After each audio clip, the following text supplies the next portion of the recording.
देश की सच्चाई सच छुपने नहीं देंगे। सोशल मीडिया के माध्यम से मुझे पता चला कि मेरे पास एक लेटर आया है जिसमें लिखा है कि पार्टी आपको आपकी अनुशासनहीनता को देखते हुए पद मुक्त करती है। यानी कि पार्टी ने मुझे मेरी अनुशासनहीनता के लिए पद मुक्त किया है। समझने की बात इसमें यह है कि राष्ट्र हित की बात करना, सभी समुदायों की बात करना, पूरे देश की बात करना, सच और इंसाफ की बात करना, मुसलमानों के साथ साथ हिंदुओं की बात करना, उनके धर्म का सम्मान करना, उनकी धार्मिक भावनाओं की, उनकी आस्थाओं का सम्मान करते हुए इस देश की बात करना, अब क्या ये अनुशासनहीनता कब से होने लगा? मुझे बड़ी हैरानी है इस बात कर की कि उन्होंने मुझे पदमुक्त सिर्फ इसलिए किया है कि मैंने अनुशासनहीनता की है। तो ऐसी अनुशासनहीनता तो मैं बार बार करना चाहूंगी। तो जाहिर सी बात है, मैं समाजवादी पार्टी में रहने का फिर मेरा कोई मतलब नहीं है। वो पार्टी मुझे रखेगी ही नहीं।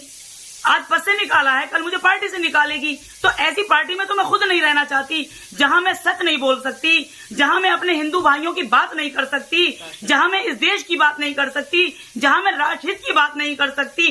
पहले मैंने जो भी कुछ इस पार्टी में रहते हुए तुष्टीकरण की राजनीति की, सिर्फ एक तरफा एक वर्ग विशेष की राजनीति की। लेकिन जब मुझे आत्मज्ञान हुआ, जब मुझे मेरे जमीर ने, मेरी आत्मा ने मुझे झंझोड़ा और मुझे लगा कि जिस देश में मैं रहती हूँ मुझे उस देश की बात करनी चाहिए, जिस देश का मैंने नमक खाया है, मुझे किसी पार्टी की बात नहीं करनी चाहिए, मुझे अपने पूरे देश के अपने सभी भाइयों की बात करनी चाहिए। तो इसके लिए मुझे पार्टी से पद मुक्त कर दिया गया। अरे सबसे बड़ी बात तो यह है कि जिस पार्टी के अंदर पार्टी की अपनी बहू का सम्मान न हो सका, अपर्णा यादव का सम्मान न हो सका, वो पार्टी मेरा क्या सम्मान करेगी? तो ऐसी पार्टी को, ऐसी उन्होंने मुझे पद मुक्त किया है, लेकिन मैं ऐसी पार्टी की प्राथमिक सदस्यता से और अपना हर ताल्लुक तोड़ती हूँ, प्राथमिक सदस्यता से इस्तीफा देती हूँ।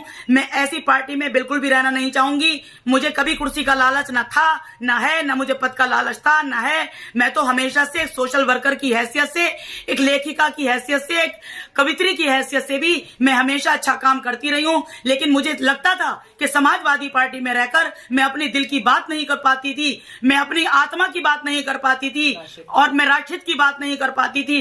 इसका मुझे बहुत समय से अफसोस हो रहा था। लेकिन जब मैंने पार्टी के पदों का लालच न करते हुए अपने दिल की बात मानते हुए सच बोला तो मुझे उसकी सजा मिल गई। ये सजा नहीं है।